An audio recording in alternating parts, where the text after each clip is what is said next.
Gibraltar. India have won the test series against the West Indies, and congratulations to them. But 3 ODIs that they will play, first of which starts from tomorrow, is undoubtedly the most important part of this tour in an ODI World Cup here.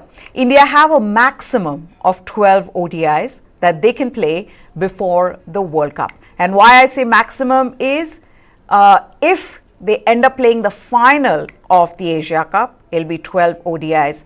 So that's what the team management has. Captain Rahul Dravid, Captain Rohit Sharma and Coach Rahul Dravid, they have to decide their best 11 and their replacements in case somebody gets injured. This is why that every ODI that India plays from here on will be a test for the players who are auditioning to cement their place in the squad, and it will be a chance for their captain and coach to finalize their core team. With that, let's introduce our guests on the show before we end up going back and talking about some of those questions. So Chetan Narula is here with us. Chetan, you've got to put your captain's hat on and tell us how India will approach this series.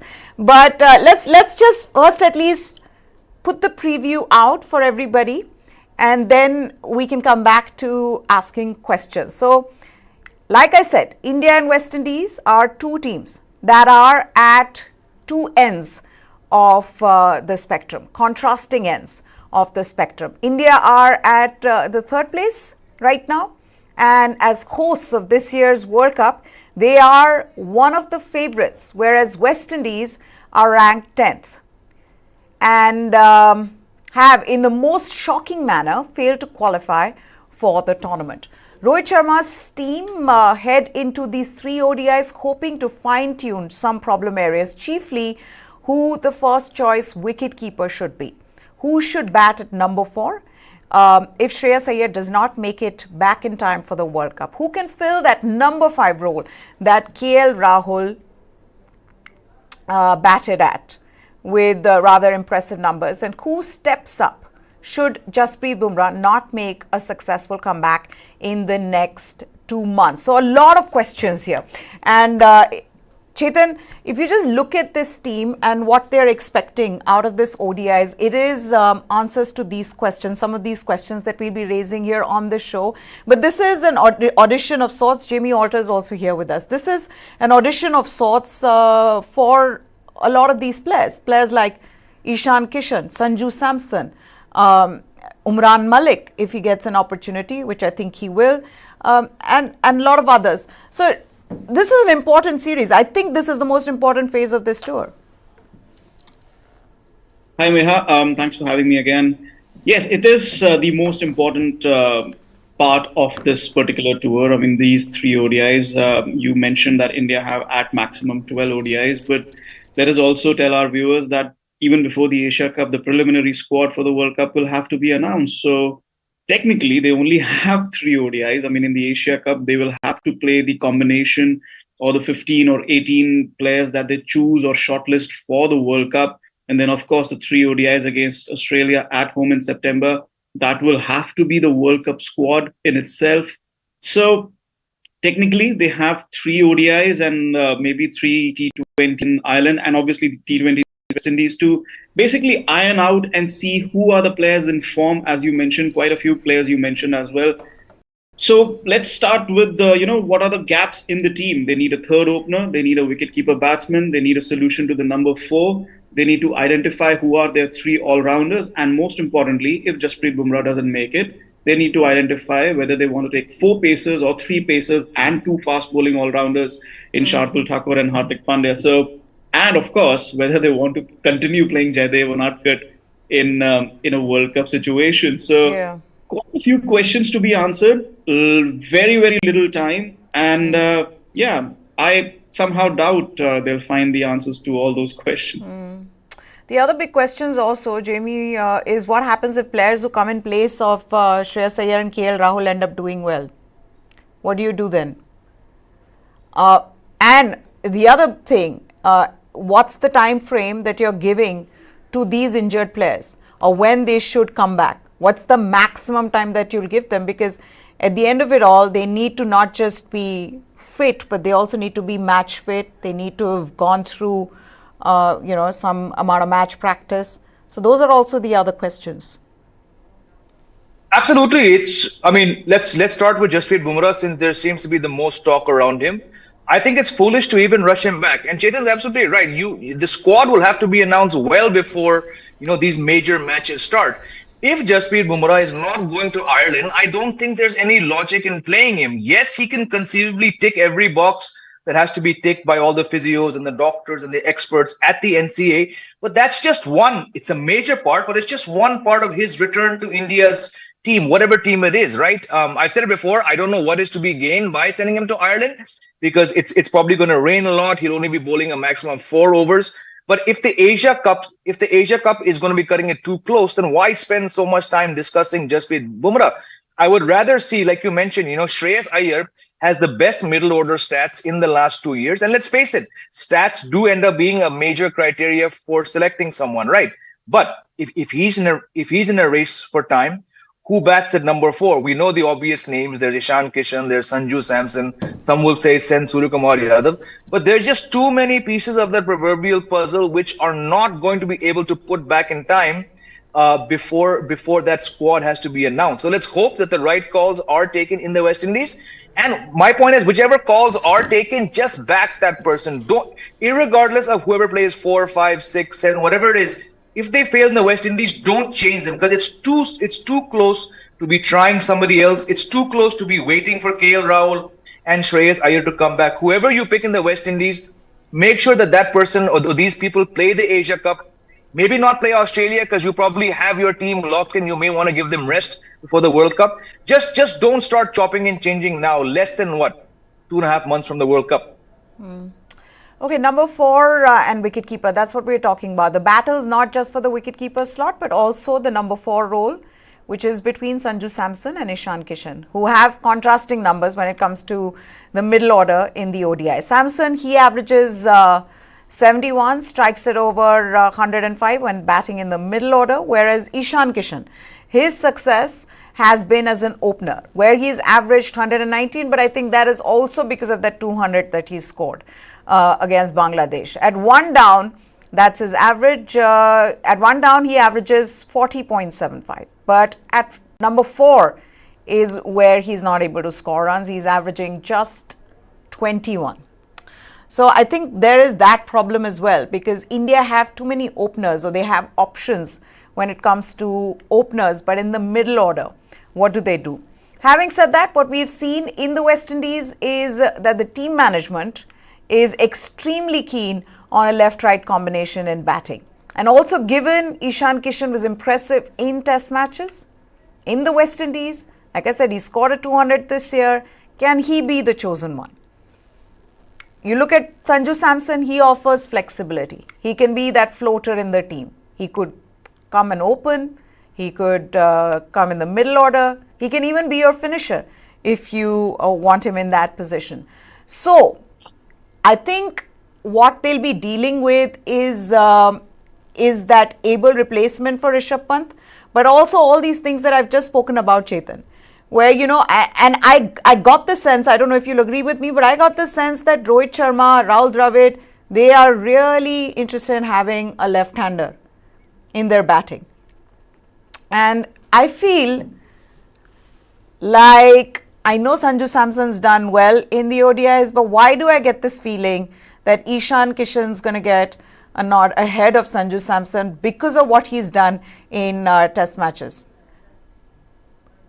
Well, the optimal solution, if you see it as per the Indian team management and the way they think, they want to pick a player who can be utilized in multiple roles in the squad. They'll pick, for example, Ishan Kishan. I mean, obviously he's a batsman, wicket keeper, but he can bat at number 4. He can open the innings as well.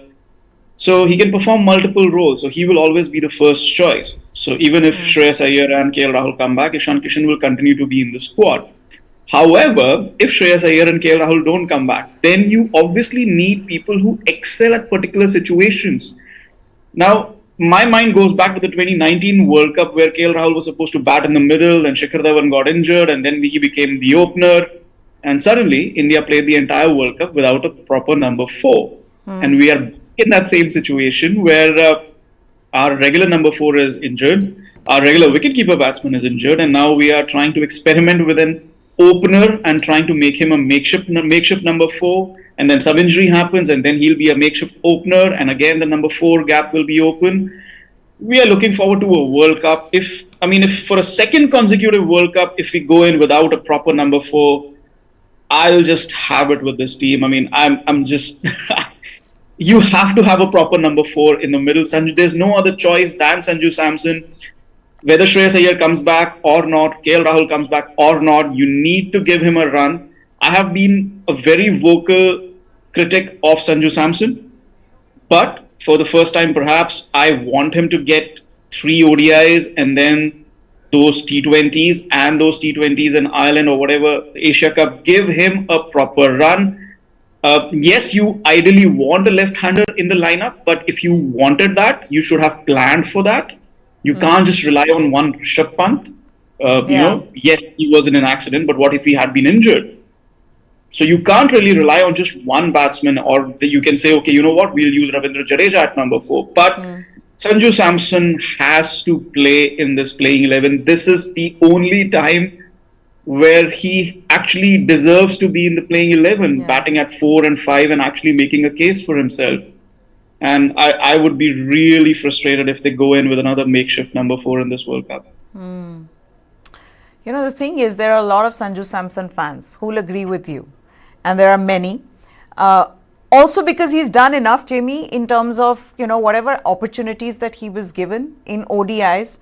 I mean, an average of 70 in the middle order just goes on to show how good he's been. So if you just go by the statistics, he should be coming into that playing 11.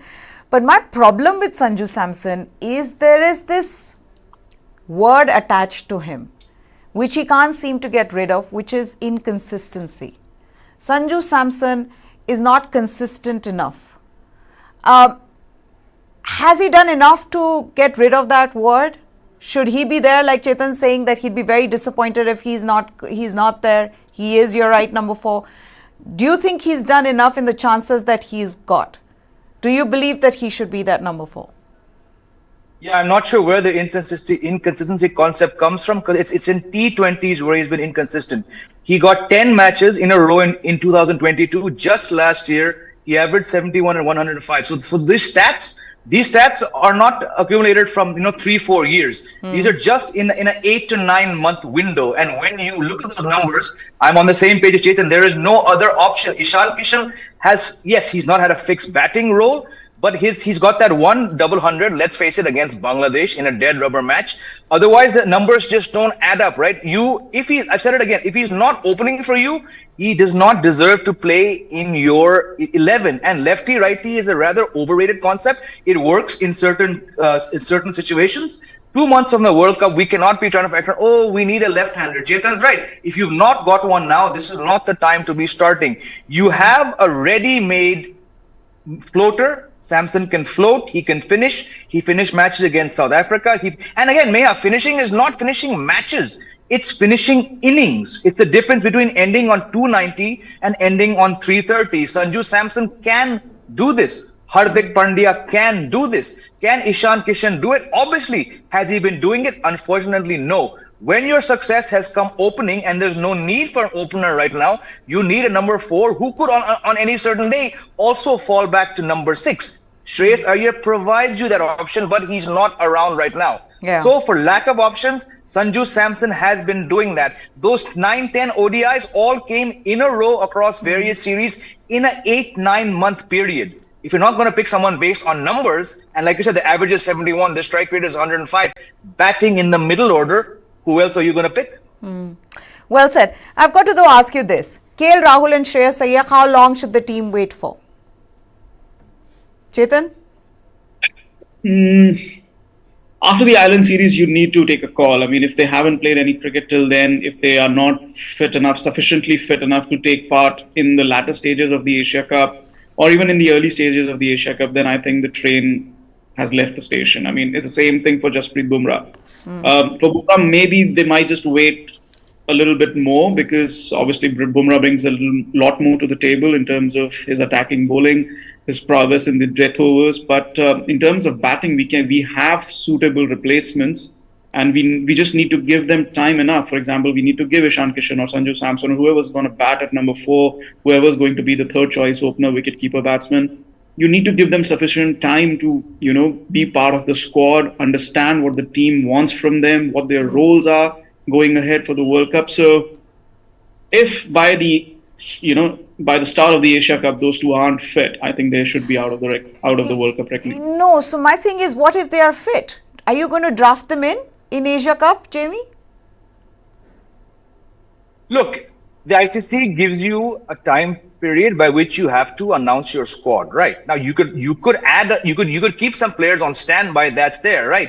But you do not want to be cutting it too close, right? Not just because you have to keep in mind the guidelines, it also can offset your overall momentum and what's going on, right?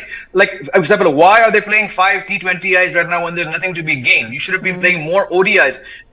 Keeping in mind that deadline that the ICC is giving you, you need to be playing much more ODIs to lock in. And it's not just because India are struggling. There are other teams also. I think most teams should right now be playing more ODIs. Now, if Jasprit Bumrah does all of a sudden miraculously look like he's doing well, if he even goes to the Asia Cup, I don't know whether he will. Is it fair to all of a sudden bring him in? What happens if he plays 2 World Cup matches and he breaks down? It's not unforeseeable that happens, right? So I think the planning should already, if it's not being done, the planning needs to be without Bumrah, without KL Rahul, without Shreyas Iyer, right? If they come back, fine. But the window to name those squads is just too narrow. And there's no guarantee. I think Shreyas Iyer will probably pass all boxes. But with KL Rahul, with Jasprit Bumrah, there's just too much ifs and buts around them, even if they are picked, in time. Because we've seen with Bumrah, they've rushed him back too often. So yes, it'll be a massive loss. Some will call it unfair. I just don't think you should be planning for a World Cup with Jasprit Bumrah in it.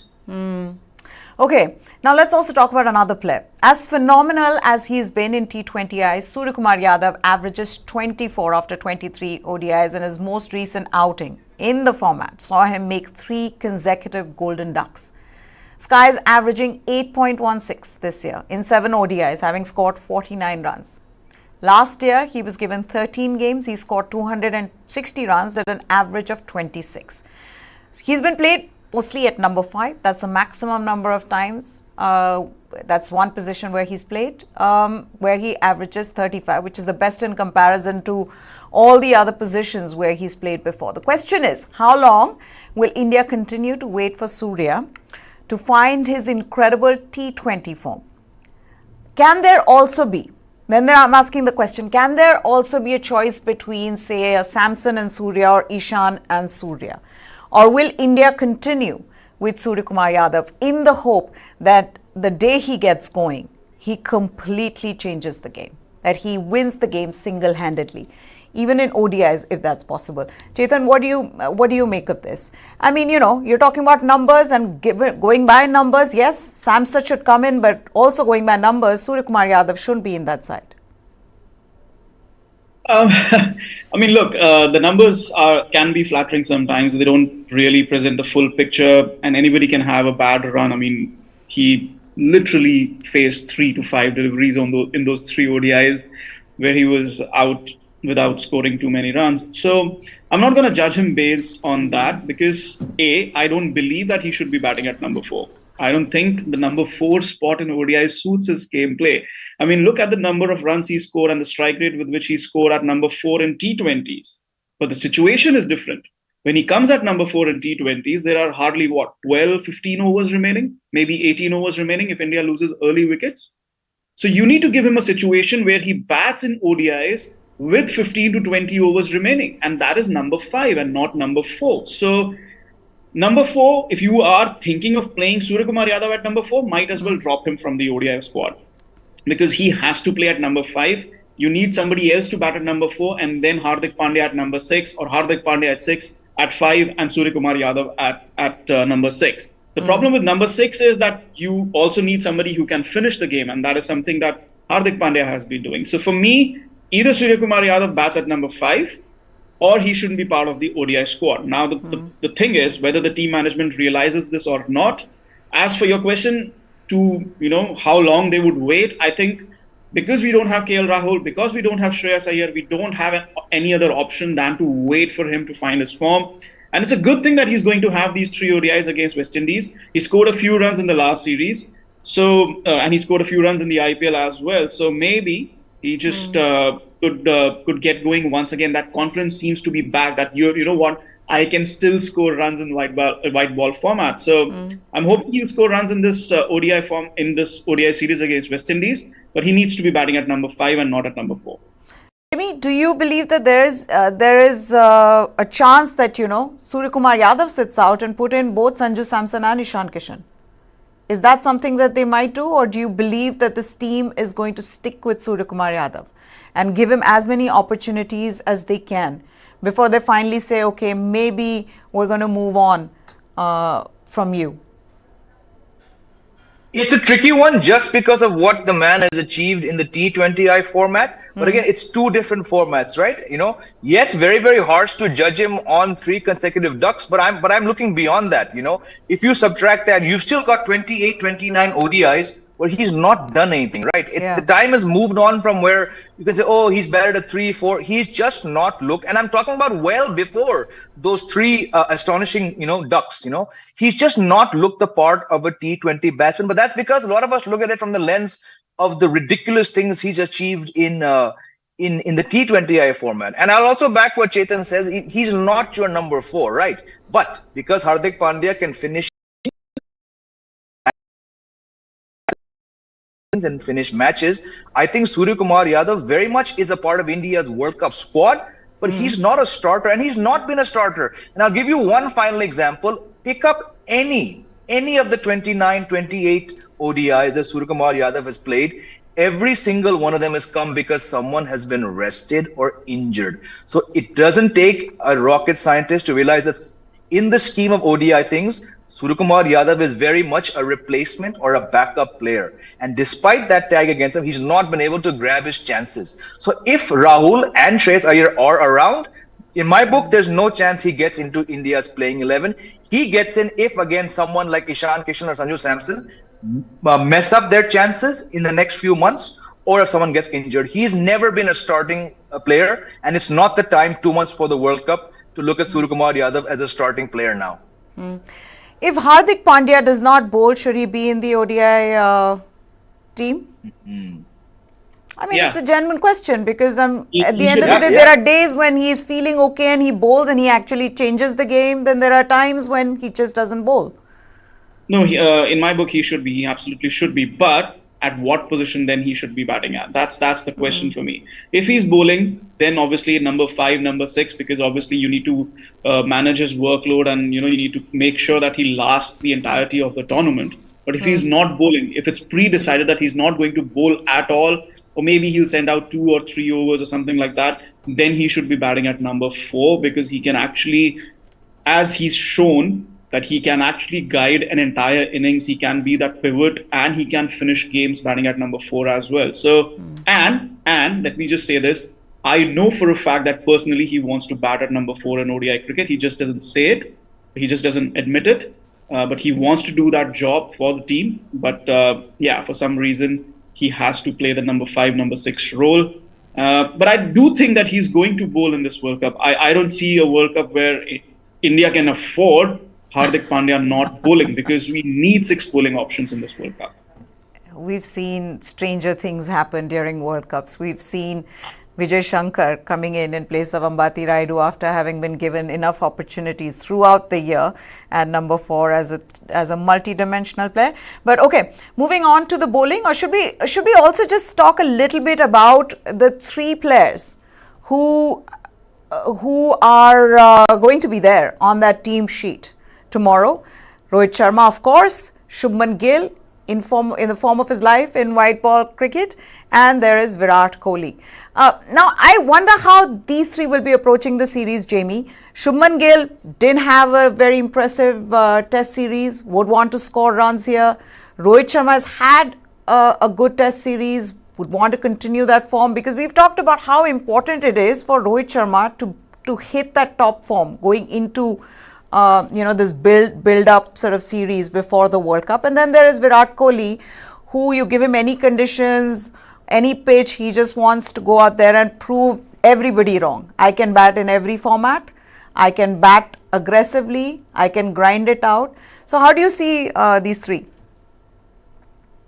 I think just because it's the one-day format, we have the least to worry about these three names because it's one days. Shubman Gill had a very, very good 2022, which then earned him more playing time, and he's had a fantastic, like you said, he had a fantastic run in white ball cricket this year. He got 300s. One happened to be a double, so I'm not worried about him. Yes, he had a very poor Test series, but against this West Indies team, which failed to qualify for the World Cup, which is obviously heading towards that proverbial all-time low, I expect him to do really well because the format is different.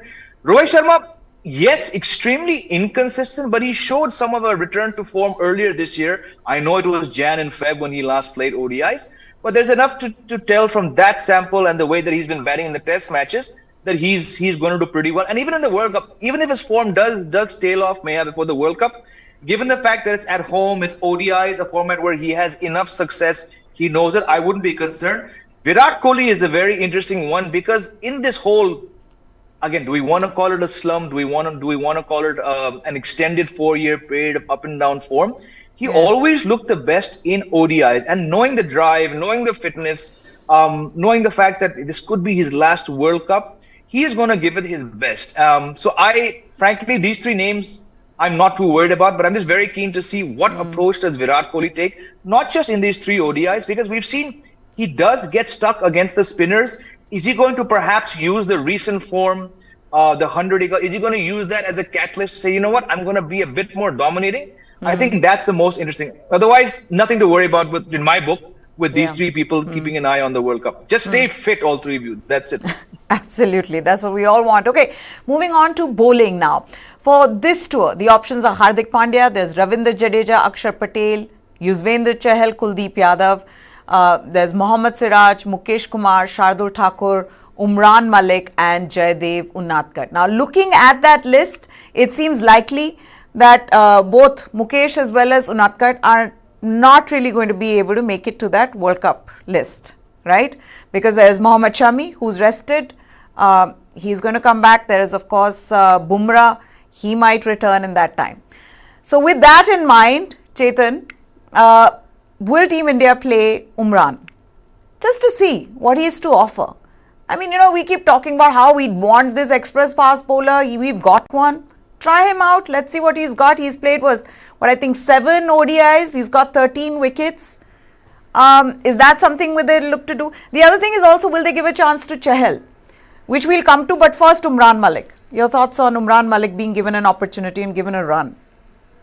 I don't think so. I think they're not looking at Umran Malik as a serious contender for the World Cup because, yes, he's picked up those wickets, he's played those few games, but in those matches, he's shown, he has a scattergun approach to bowling. Yes, pace is all very good, but the basics of ODI cricket, that you need to concentrate on your line and length. Wickets are always going to be of importance, but also the fact that you can't be giving away too many runs because the approach to ODI cricket has changed. You have to see how your competitors for the semi-finals are playing. You look at Australia, England, New Zealand, Pakistan.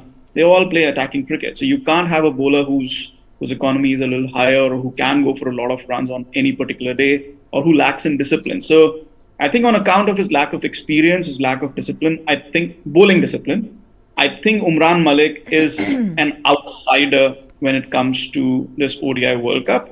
Whether he'll play in West Indies or not, I'll have to wait and watch. I'm not sure because I think that they are looking at Jaydev Unadkat for the World Cup. Whoa! Nothing else. Whoa. It's not something that I want, but nothing else explains why Arshdeep Singh is not in the ODI squad and he is in the Asian Games squad, and nothing else explains why Jaydev Unadkat is in the ODI squad. That just defies sense, logic, anything. I'm guessing because everybody else is injured.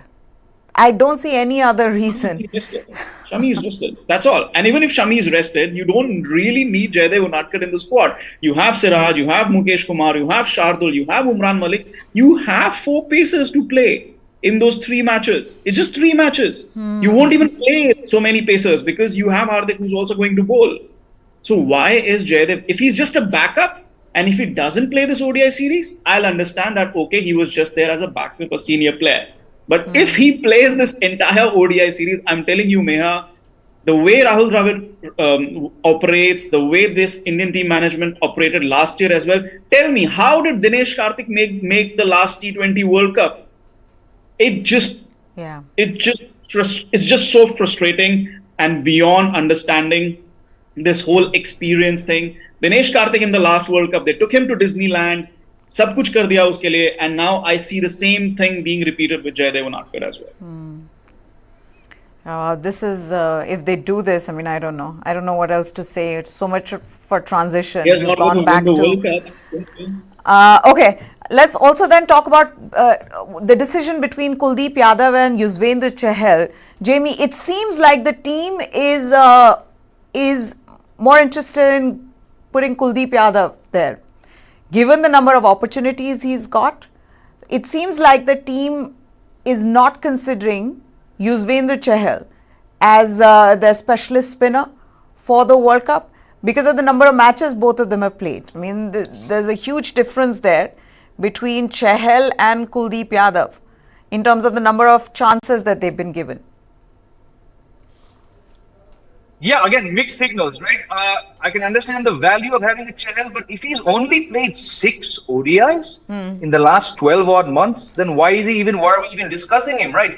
You have to pick up the MS Dhoni model where 12 months before the 2011 World Cup, he and Kirsten and the selectors, they sat down and they said, what is our pool of 25? And let's start to narrow it down. That kind of approach with a lot of hard work and some brilliance is what gets you, and some luck, gets you World Cup titles, right? If you've not played Chahal for less than half of your matches, why would he be in your World Cup squad? If Kuldeep Yadav has played 15 matches, if he's your premier white ball spinner in the last 12 months across 2 formats, then definitely he should play. Again, I'll put him in the Jayadev Unadkat category. What is he doing in the West Indies? If he was more valued, he would have had more than 6 ODIs to his name in the 12 months leading up to a World Cup, right? So this is not the time to be saying, yaar, wo UZ mein wo baat hai. Agar hota, to you guys would not have been playing him, right?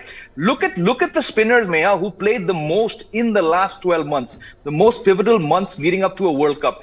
Kuldeep has played 15, Akshar has played 15, and Washington Sundar has played 12. This, to my mind, says that they're leaning more towards these kind of all-rounders. Yes, Washington Sundar is part of the Asian Games, just like Arshdeep Singh, so he's probably not going to be there. But why is Chahal in the West Indies right now? It makes no sense. I really hope they do not take him to the World Cup.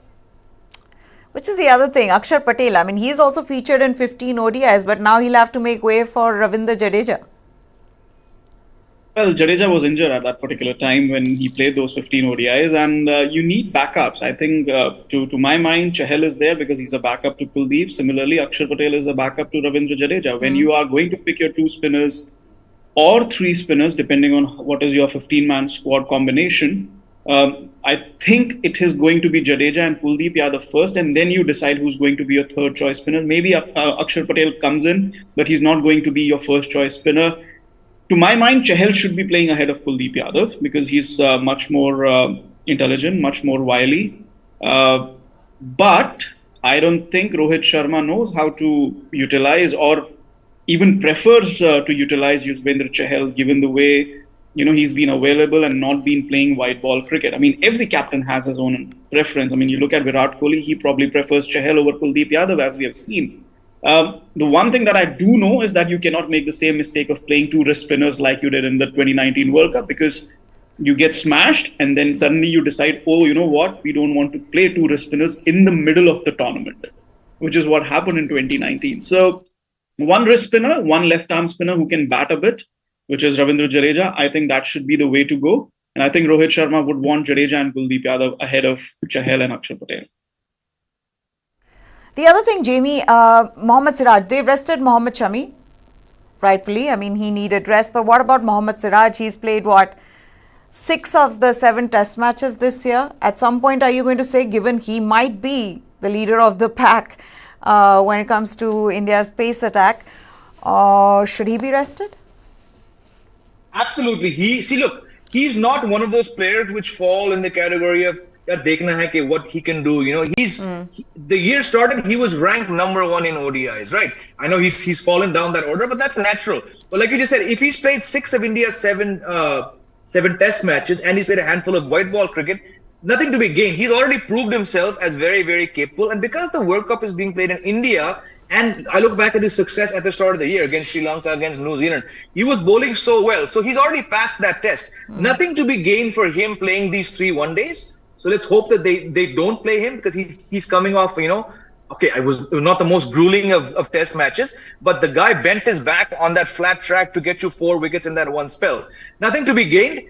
Again, I'm shuddering to even concur with what Chetan is saying, but if Jaydev Unadkat is a serious contender, then you do need to play him in these matches. Let's hope he's not. Let's hope that Mukesh and especially Shardul Thakur, again, I mean, Shardul Thakur missed the second Test match because he wasn't fit, so probably he's not going to start tomorrow's one-day matches. Yeah. If you just cast a glance over the names which you took earlier in the show, that only leaves Umran Malik as the one conceivable bowler between Mukesh, between Jaydev, and between the 3 of them. That's it. Who's going to possibly get in? I rank him as a much higher chance of getting considered for the World Cup more than Mukesh. Mukesh Kumar barely touches 135. Was not impressive to my mind in the IPL. And then, I mean, I can't say more than Jaydev Unadkat, not being too disrespectful.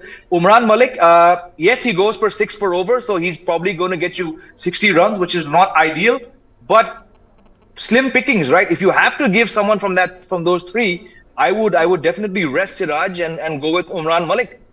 Okay, let's move on to the other big story now. And I'm going to start this story with this question. When will BCCI be more understanding and more respectful of Indian cricket fans, their biggest asset? The reason why this board is so powerful is because of these fans.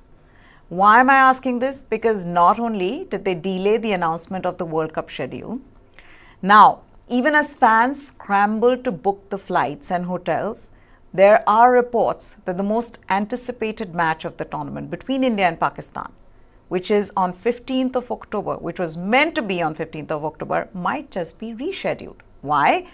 Because it's the first day of Navratri, and Ahmedabad police have told the BCCI that they would find it difficult to take care of the security on that day. So now they are looking at tweaking the schedule. They are exploring alternatives, like have the match on 14th.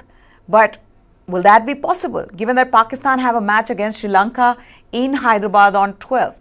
Within 48 hours, they'll be playing another match against India, a big match for them. They'll have no break before that. Also, on 14th of October, there are 2 matches already. There is New Zealand versus Bangladesh, that's being played in Chennai. Then there is England versus Afghanistan in New Delhi. And I'm wondering that while they were trying to figure the venues and the dates, did they not know that Navratri is celebrated with much gusto in Ahmedabad? And that's my problem, Jamie.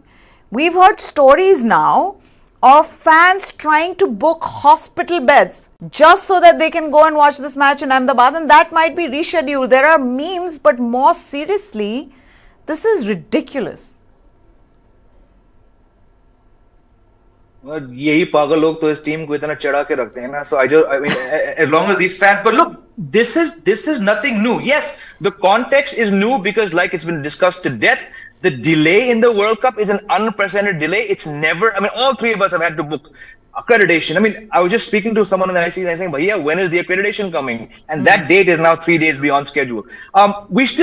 These fans you mentioned, which are scrambling to book beds and hospitals and and hotels, what are they booking for? Because the ticketing window still hasn't opened up, right? So, सबसे important is to get your hands on a blooming ticket, right? That window is not open yet.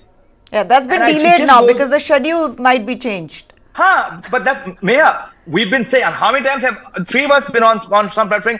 Dekho, 4 mahine hai. We're now down to, it's like the water level receding and going up and down in NCR, right? We're now under the 2.5 month mark. We're on, today is July 26th. It's 2 months and like 8-9 days for the World Cup to start. We still don't know what's happening, right? And absolutely, I mean, BCCI is being run by Gujaratis. Don't they know what's happening in their own home city? It just boggles the mind, right? It underlines my statement that this is the poorest, not financially, but administrative and in theory and practical, the poorest BCCI. And we've seen some pretty flimsy BCCIs. This is the poorest BCCI in the history of BCCI. So all power to you, big money. तुमसे एक schedule नहीं होता यार. You're busy playing Indo-Pak the whole time. Chetan has something strong to say. Always, Yes. always. Look, I mean, it's not just about Gujaratis, Jamie. I mean, you look at any Indian for that matter. The first thing you check when the new year begins is Diwali kab hai? Is there a bigger festival in India than Diwali? And when you see when Diwali is, and then you see when Dussehra is, then you automatically know when the Navratras are starting. So, are you telling me there is no one person in the BCCI who bothered to check when the Navratri is starting before you schedule the bloody India-Pakistan game in Ahmedabad, where the Navratri function is the biggest? Chalo, aapne schedule kar diya. Then, before publishing it, you did not consult the Ahmedabad police for the biggest game of the World Cup. I mean, are you kidding me? I mean, and then, Neha, you know what is the irony here?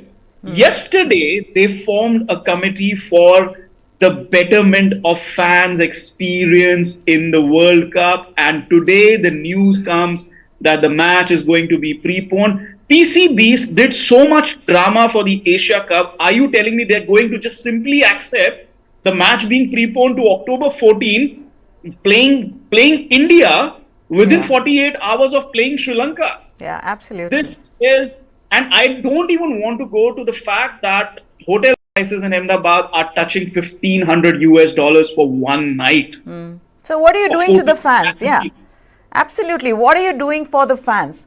There is nothing. There's absolutely nothing that you're doing. Not just the fans, it's the broadcasters, it's the journalists, Absolutely. it's everybody. I have been planning Absolutely. my trip to Ahmedabad. I have been speaking with my editors and the people I'm working with.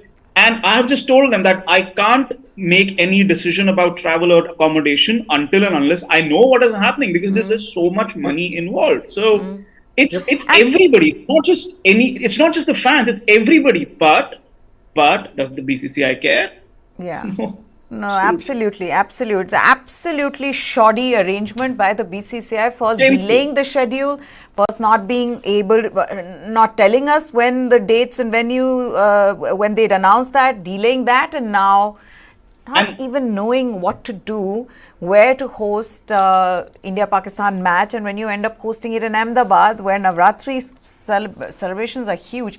Anyway, I'm running out of time. Another big story of the day: India women's skipper Harmanpreet Kaur. She's been suspended by the ICC. We've been covering this story for the next two international games, following two separate breaches of the ICC's code of conduct during the final ODI against Bangladesh recently. So the first incident occurred specifically when she expressed frustration. She hit the wickets with a bat, and she was fined 50% of her match fee for a level 2 offence and received 3 demerit points on her disciplinary record.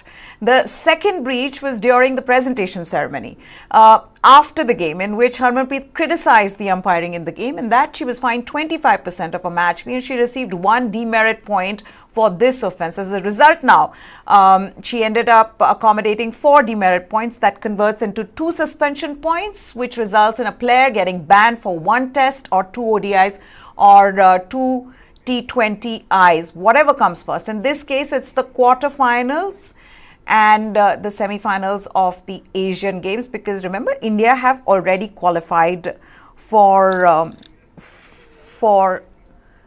that. That's it on sports. News continues here on the channel, so stay tuned.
जय सुरवर पूजित जित दानव कलभ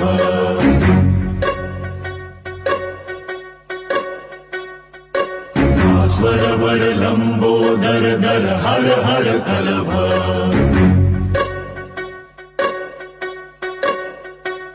नौमि श्री भगवन्तं गणपतिमति वरदं वरदन्ती मुखं सुमुखं सादर मे करदं वरदं विपदु